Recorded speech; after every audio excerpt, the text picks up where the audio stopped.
pessoas que ajudam a contar a história da cidade, ajudam a fazer acontecer na cidade, e a gente conta a história dessas pessoas nesse dia.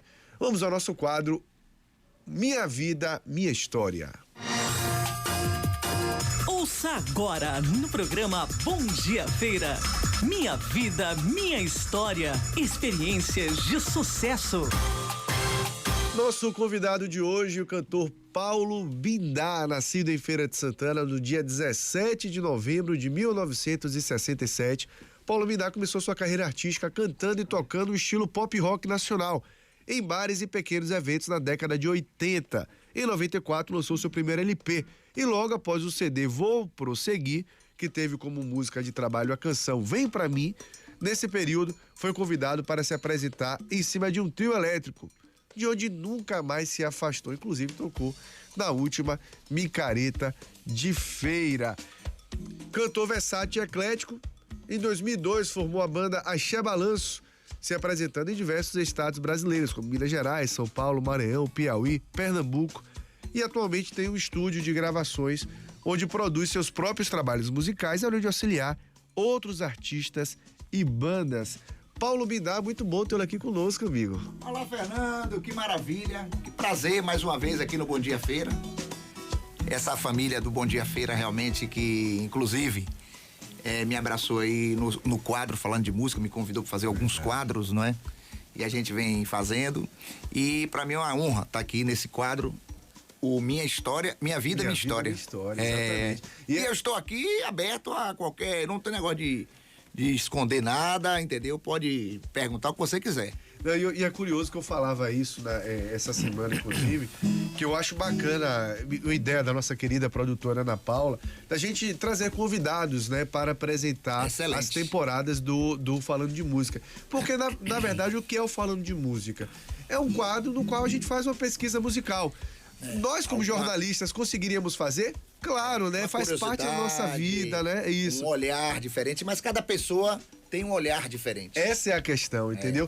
Nós, como jornalistas, conseguiríamos fazer? Mesmo. Claro, até porque o nosso papel é, de fato, um papel de fazer pesquisa Quando o tempo inteiro, de se debruçar sobre informações. Mas quando a gente vai buscar um artista, uma pessoa que está de dentro do cenário, a gente tem uma outra percepção, né, Paulo? Quando a Aninha me convidou para fazer esse quadro, não é?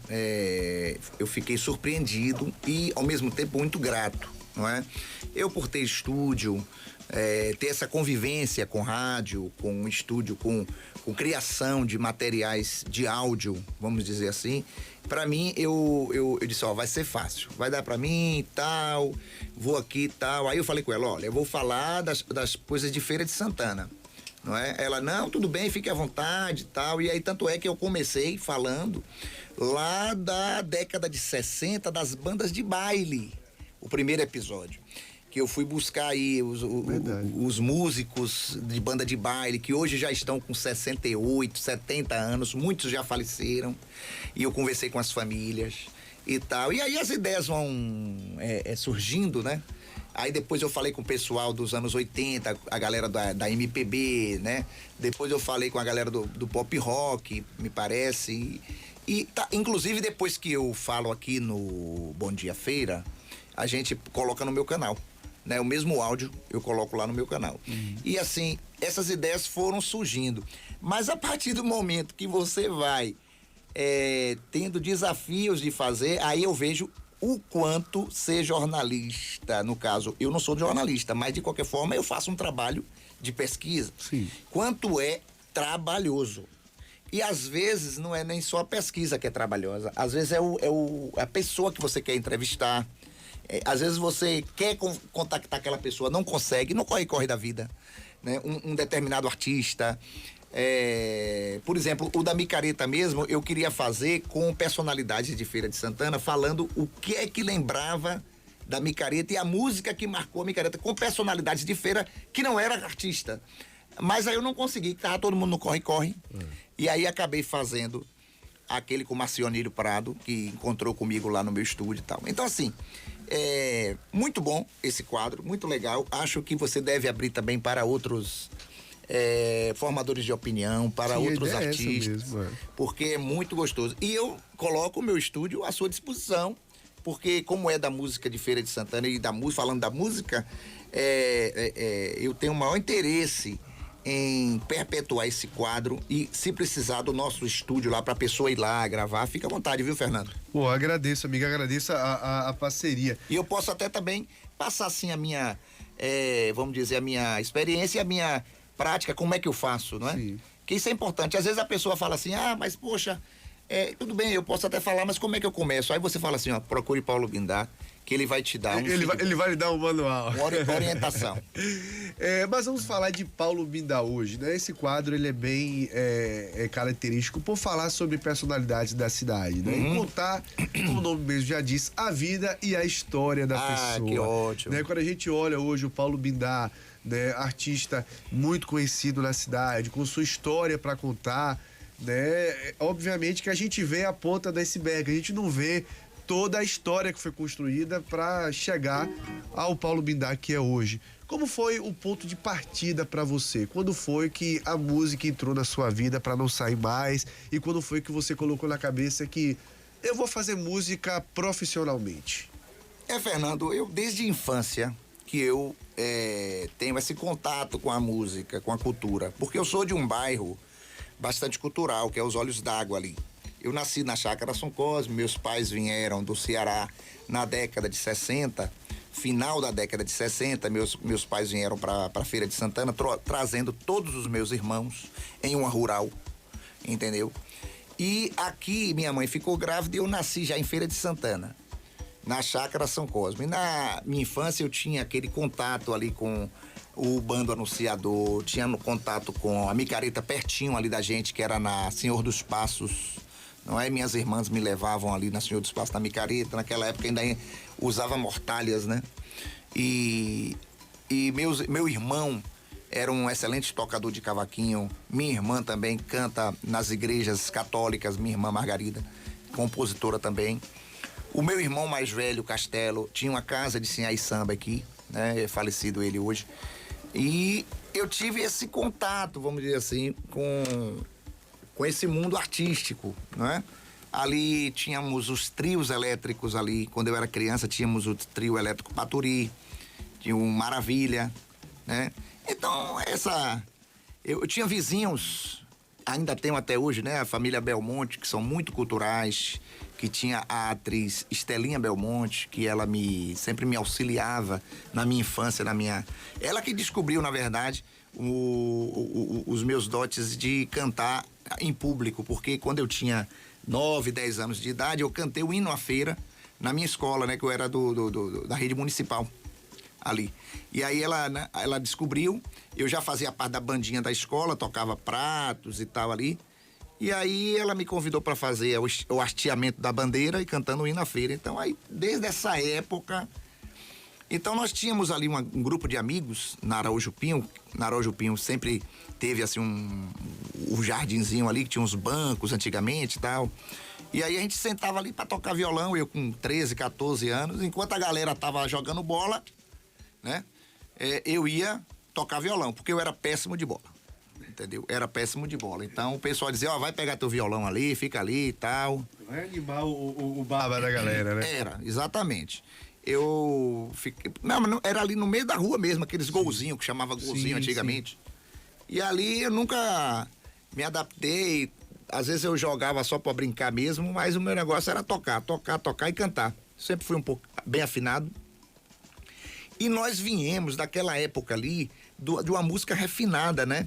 Meu irmão ouvia João Gilberto, né? Eu cresci tocando, ouvindo isso, ó.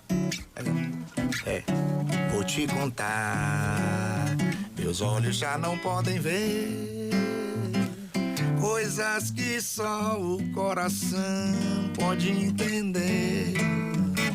Fundamental é mesmo amor, é impossível ser feliz sozinho. Aí eu tinha que aprender essas notas dissonantes, assim, sabe? Meu irmão era muito exigente. Aí de fazer isso aqui, é diferente. Hoje você toca um dózinho aqui, vai embora. Mas antigamente você tinha que fazer, tipo... Ai, ai, ai, ai. Assim, ó. Cores do mar, festa do sol. essas músicas assim bem rebuscadas e tal, né? Então, eu vim dessa época aí, da bossa nova, né? Do Caetano Veloso. A primeira música que eu aprendi foi essa daqui do Caetano. Felicidade foi embora e a saudade no meu peito ainda mora e é por isso que eu gosto lá de fora, porque sei que a falsidade não vigora. Então, é essa época aí. Minha vivência da música é isso. Pois é, e você sempre fez profissionalmente música ou trabalhou com outras coisas também? Como é que foi esse processo para você? E eu gosto sempre de fazer essa pergunta porque eu sei que tem muita gente que batalha na música, mas precisa travar outras batalhas também para sobreviver, porque a música nem sempre consegue subsidiar a vida da pessoa. Hoje, pelo que eu vejo, você de fato é 100% música, né? Mas sempre foi assim? Não. Na minha adolescência, eu comecei a trabalhar muito cedo, né? Aos 13 anos, porque eu queria comprar uma camisa da Adidas e minha mãe não tinha condição de me dar. E aí eu fui trabalhar com um contador que era meu cunhado na época, o Pedro Souza, que era irmão do Olegário Souza, um contador aqui de Feira de Santana, e eu fui trabalhar nesse escritório de contabilidade. Eu era office boy aos 13 anos para comprar uma camisa Adidas. E aí, aos 14, fui trabalhar com Cláudio Jorge, um outro grande contador de Feira de Santana que faleceu há algum tempo atrás de câncer e tal. Aos 15 anos, trabalhei em posto de gasolina.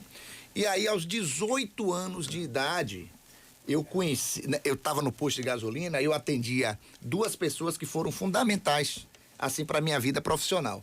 Uma, Dona Maria Bacelar, de Irará, né?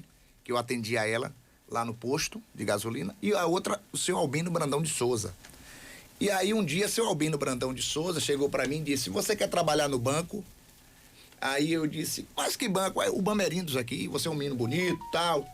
Vou lhe conseguir um emprego lá. Vou conversar com o gerente, Reinaldo, com Dona Josélia, que era também a gerente e tal. Aí eu fiz um teste, passei aos 18 anos, fui trabalhar no Bamerindos, ali na Praça da Bandeira.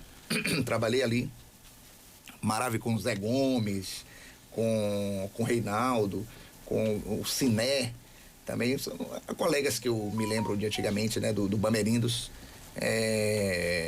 Teve um dos sindicatos dos bancários também, que eu estou esquecido aqui agora, que era muito importante para mim, me dava uma... Foi Laerte, que trabalhou na Boticário. Laerte também era nosso colega lá, do Laerte.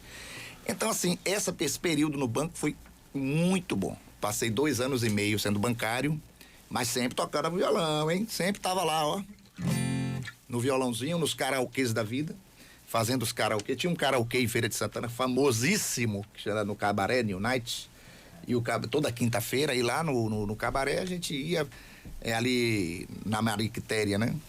E ali ganhava prêmios, ganhava brindes. Eu fui umas 3, 4 vezes. Depois o cara disse: ó, meu irmão, tu não vai mais concorrer, não. Faz uma banda aí pra tu tocar aqui dia de sexta-feira. Aí tocava Paulo Bindar no bar na frente, né, sexta-feira, e dentro da boate, Violão de Ouro. A gente fazia essa dobradinha. Eu tocava até as 11h30 e depois, meia-noite, entrava Violão de Ouro lá dentro. Então foi isso aí. Foi aí que eu comecei a ser profissional. Mas antes eu fui bancário, trabalhei em posto de gasolina. Fui para Salvador depois do banco, né?